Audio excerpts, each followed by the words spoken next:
All right, what's going on, y'all? Now, a few weeks ago, I put out a video called 3 Ways to Improve Your Guitar Covers. It goes over the basics of filming yourself and different angles and lightings that you can use for your guitar covers. Now, I got a lot of feedback from people on Instagram and Facebook and a few people on YouTube telling me that it was really helpful, and a few people went out and they got cameras, and we've been talking a little bit, and that's really great. So thanks for letting me know that that was useful for you. So this is going to piggyback off of that, and it's going to be how to edit the footage that you just filmed for your guitar covers.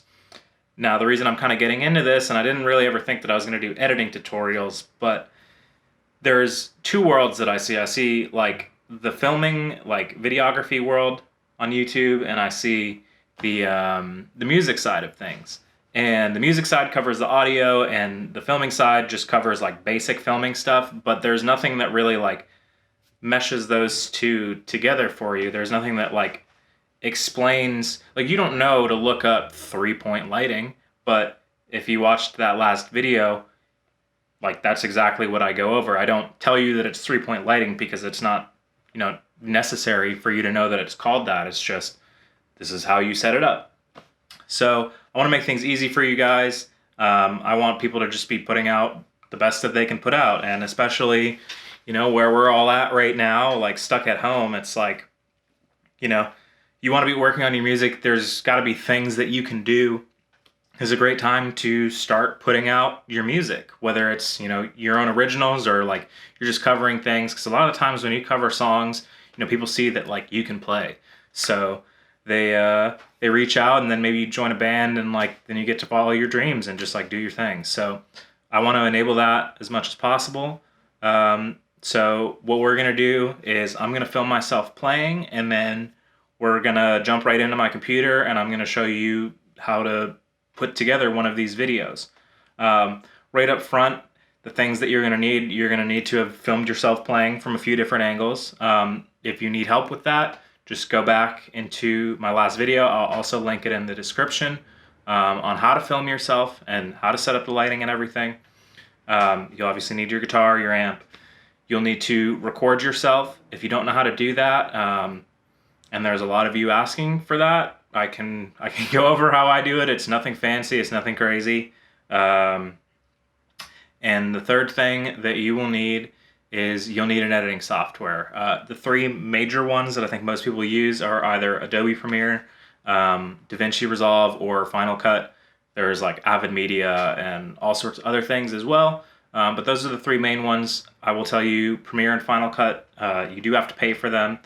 If you just get Premiere on the Adobe Creative Cloud, that's $20 a month. If you get the whole Creative Cloud, then that's $60 a month. It is not necessary that you do that. I do it full time, and I use a lot of their different services. So I do the Creative Cloud personally, but DaVinci Resolve is a great free option. For me, it's a little bit more complicated to use. I haven't really figured it out, but I'm sure if you applied yourself, it would be pretty simple, and I think you could totally make these kind of videos within it, because you don't need to do any crazy transitions or color grading or anything like that. So yeah, we're just going to jump right into my computer, and we're going to go from there.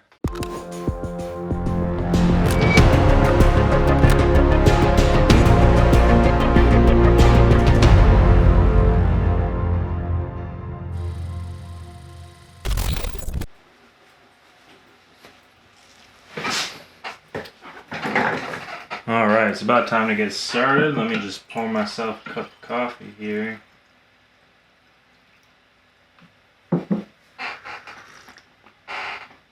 Alright. So I'm going to be using Premiere. You don't have to do that. Once this gets launched up, then I'll start screen sharing. Alright, so now we're in the editing software, and the first thing we're going to do is we're going to just set in and out points on the main take of our riff here. So I found where the riff starts, and let it play through. Now, you'll generally do this for the whole song. This is just the intro to a song that my band and I are working on. I decided to do this because I've been getting a lot of questions, honestly, about what my band is up to. So I just wanted to give you guys a sneak peek, and I didn't want to get this video demonetized either. You drag it into the timeline. It's going to create a sequence right away. The next thing you're going to do is going to grab your take of you actually recording. So for me, I did it in Adobe Audition, and now what we're going to do is we're going to line it up. And in some circumstances, like for example, in the song Stitch by Wage War, the cover that I put out of that, there's very hard stops in that song. It's easy to line up the waveforms, and I would recommend doing it that way. In this case, not quite so simple. The waveforms are kind of hard to line up. So what we're doing is we're finding an obvious point in the song. For me, this is just like the very end when the riff stops, and we're just going to line those two up together. I'll typically like mute one of the tracks while I'm figuring everything out. It's a little bit of touch and go. You just got to like listen to the take and see if it actually looks right or not. So pretty sure right now we're getting it pretty close. It looks about right. You just want to go ahead and once you think it's synced up, just have the camera audio going. If everything seems to make sense, then you can go ahead and call it a go. And usually from here, I'll just save really quick because Premiere likes to crash, especially sort of like right when it's opening. So just make sure you save it. So what you're going to do now is you're going to go ahead and drag the rest of your angles in here. You're going to follow the same process, and you're just going to stack them on top of each other. Now what we're doing here is just the very last one. We're just going to tweak that till we get it just right. This is going to be the hardest process of the whole thing. Honestly, it's, you just got to line it up, got to be a little bit patient with it. Once you're good, I'm just going to drag that over, make everything relatively even. So I have no camera audio anymore because I know everything's lined up. And at this point, we're good to start the majority of our editing. You can see me clicking here at these little eyelets or these little eyeballs, and those are just going to hide the track for you. And what we're going to do is we're just going to, hide all of the angles that we don't need. Excuse me, my voice cracked there. We're going to hide all the angles that we don't need, and we're just going to start off with our wide one. You can start off on any angle you want. I usually just like to do this because, you can see the person playing, and yeah. All right, so we'll go ahead and hit play, just drag it through there. Find out what point we want the riff to stop. Usually I'll just go like once or twice through, depending, and then we're just going to make some cuts here. Press C to create the blade tool, and then you select all the angles you don't want, and just cut them out. Right now, where we're looking at the split diopter angle, I like to use like a filter on some of the angles that I do. This is just a new filter that I got, so I'm trying it out here. But these two clips are very similar. So I don't really, want to cut between the two right away. We're going to go to a different angle that's a little bit, more drastic, such as this one, that low angle. That should serve pretty nicely. So we're going to let that run through for probably a measure or two. That way it's not, such a weird jump between the two. Just going to go ahead and make some cuts here.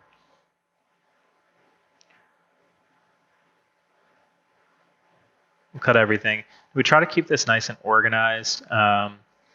You may not want to delete right away. This is a short clip, and I already knew what I was doing with this when I put it in. So, I just like to make the cuts beforehand so I know where I'm going with it. And yeah, now we have this other angle a little bit closer to my hand.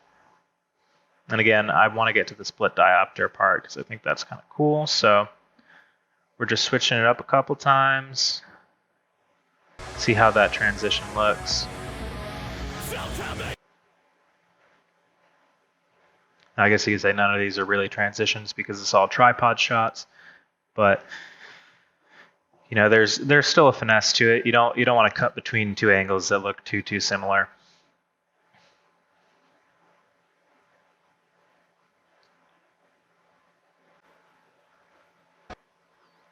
All right, so you just delete all the stuff you don't need. Just watch it back real quick, make sure it makes sense. We can go to this last angle here.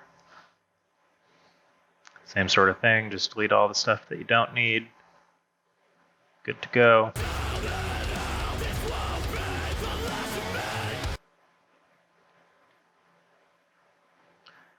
Don't need that top angle because we just used it.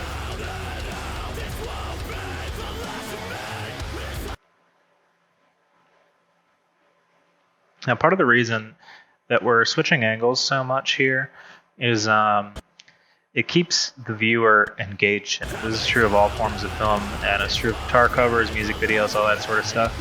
When you're on the same angle for too long, it's a little bit boring for the viewer to watch. One of the things that I hear a lot from people when it comes to guitar covers is they don't generally watch the whole thing. They maybe will watch like one part, or like they skip to their favorite riff, or like they just watch the first like 30 seconds. So you're gonna want to switch it up, a reasonable amount so that people are actually, engaged with what you're doing, because ideally you want them to watch the whole video. This is why we're jumping around a lot. Now, I try to make these cuts make sense. You'll cut to a low angle when, you want to show like some complicated picking pattern, and, you'll cut to a close-up of the fretboard when you're doing something cool with your left hand or your right hand if you're a lefty player. And then that filter angle, I just like to throw in there, just for visual interest, just to make somebody go like, wow, I don't really see that often. The filter stuff is totally optional. These are just like my way of trying out things that, that I buy for music videos and all that sort of stuff. So in this clip here, before I go back to the last angle, I just wanted to do a little close-up on the fretboard. And it's really that simple. You're just going to do this for the whole song, and once you're close to done here, you're just going to start organizing your clips, just bringing them all down, because right now what we have is not color graded. Make sure you keep everything in the same spot, and just delete everything underneath the clips that you're not using, just so that it's not going to take forever when you export it. What you're going to do is we're going to color grade it and put a matte bars on it now. So you're going to go ahead and right click, go into your media browser,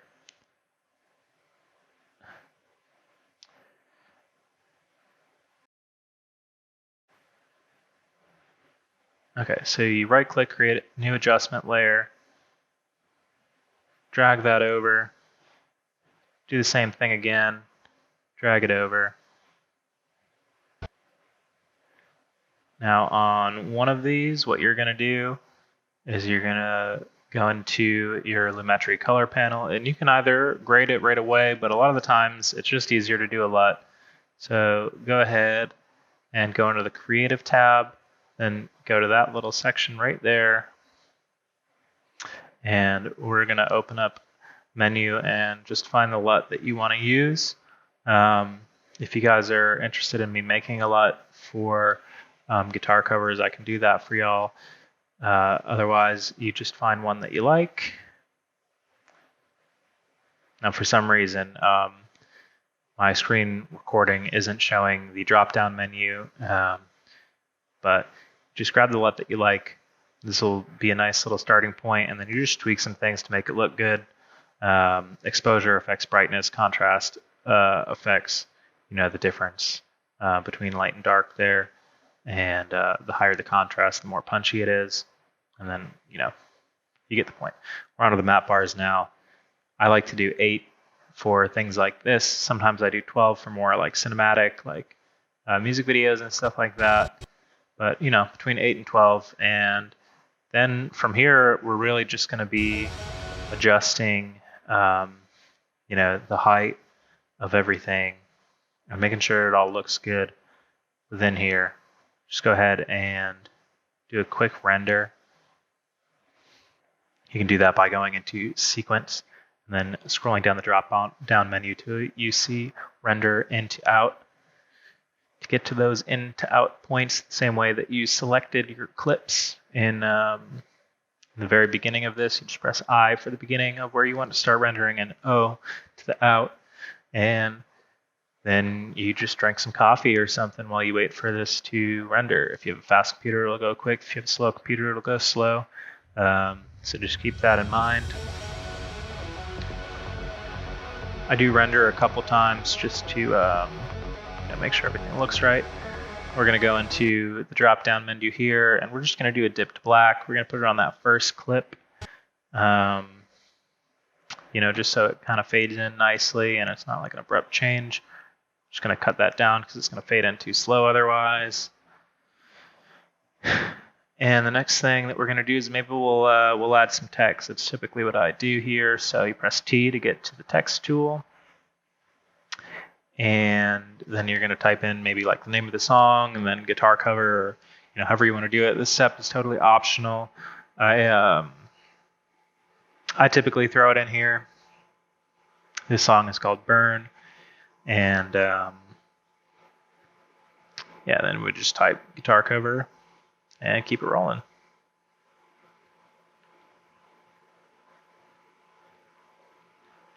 This is pretty boring text, so I like to just change up the font of it. You can use whatever you want. I personally like the agency bold compressed one. We'll drag this slider to make it a little bit bigger, and then we're going to change the colors of the text. So we're going to make sure that we get that a nice size first, put it in the center of the screen. I don't really like the layout of it quite yet, but anyways, you can select all of it. You can select fill and stroke. Now we're going to change our colors here. Again, for some reason, this drop-down menu isn't showing up, but you'll have some color pickers here. You just pick some colors that you like. I believe I went with blue and pink. I didn't like the first blue color, but it is what it is. So you pick what you like, and then just mess with the stroke settings so it looks how you want.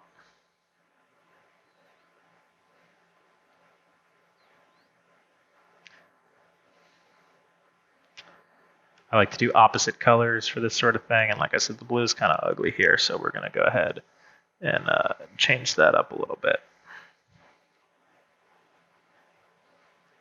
All right, so once you get that done, it's going to create a little pink bar, much like the adjustment layers, and you'll just adjust that to be the length that you want. And I usually throw the cross dissolve effect on the very end so that it just fades out nicely. You do it in the end and the beginning so that it comes in, comes out, and just blends out with whatever's on the screen. And at this point, the cover is looking pretty good, but the only thing that we're missing here is that it's just hard cuts to all the different angles, which is fine. You can totally leave it like that, but there's definitely more interesting things that you can do. I usually almost forget about this next step. I think even when I was filming this, I was like, oh wait, forgot to do something here. All right. So go ahead and find a clip you like, select it, and then we're going to go over here and we're going to create some keyframes. So you do that by clicking the little stopwatch there, pressing down, and then the left arrow key, and that'll bring you to the end. So you do one at the end, one at the beginning, and you just do a small increment change. So the last keyframe, you'll set it to something, say like 115, and then the first one will be 100. So if you look at the difference between the two, it just gets gradually a little bit closer, so it looks like the camera's moving, but it's not, and we're not losing any real quality here because it's a small amount zooming in. And the same thing is true of the opposite direction here. So we're going to do the same thing. We're going to create a keyframe at the very beginning. We're going to do a keyframe at the end. But we're going to do it opposite now. So the first keyframe we're going to set to something like 120. And then the last keyframe we're going to leave at 100 so that now it's coming in close, zooming out. Now you can go ahead and just mess with a couple clips. I'm changing the position of this because I think it's not quite how I want it to look. And this is just really the end of the process here. Is you're going to go through all your different clips, and you're going to tweak them a little bit. You're going to make sure that they look how you want them to look, and you can just do these little things that just breathe a little bit of extra life into these covers here. So we're going to go ahead and do the same sort of thing where we're starting in close, and then once we get to that last keyframe, make sure that it's at the very last frame. That one was 1 frame short, so you just want to make sure it's the last one, because if you have a second to last, there's going to be a weird stutter, and that's never cool. So we're just wrapping it up here, getting all our keyframes in order.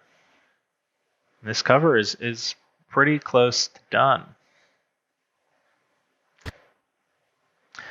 I'm going to show you one final little trick. Is you can go into rotation here, do the same sort of thing with the keyframes, one at the beginning, one at the end. Go back to that first one since you're zooming out, and just do a small amount of rotation, and then you have that other one set to 0, so it goes back to normal, and you get a nice little rotate out. So pretty fun little trick. And yeah, I mean, that's just about all you got to do, is just do your last final tweaks. This will obviously take you a little bit longer if you're doing a full cover and not just an intro to a song, but the same principles apply through the whole thing. You go back in, you're going to render it into out. All right, so that's pretty much it. Now the cover is completely edited. The only thing left that you have to do is go File, and then Export, and then Media, and that's going to open up a little menu.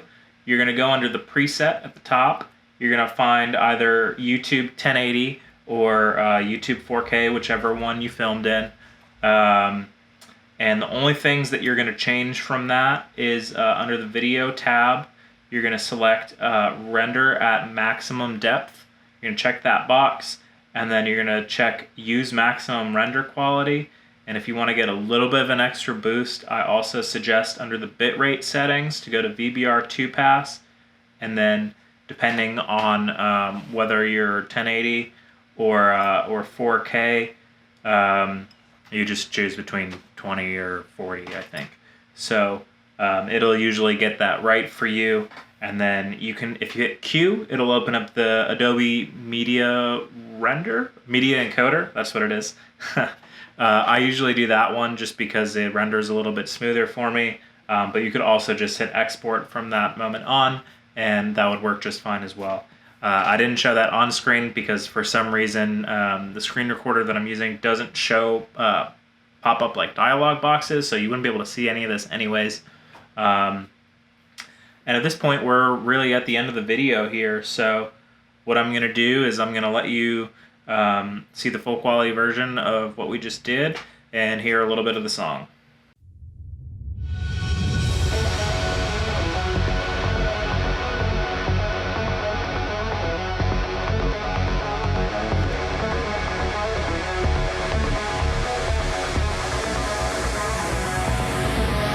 So tell me now that how this won't be the last of me. It's time to light the fire in my city's everything. Open your eyes, now tell me what you say. These walls have made me, I will keep me safe from anything.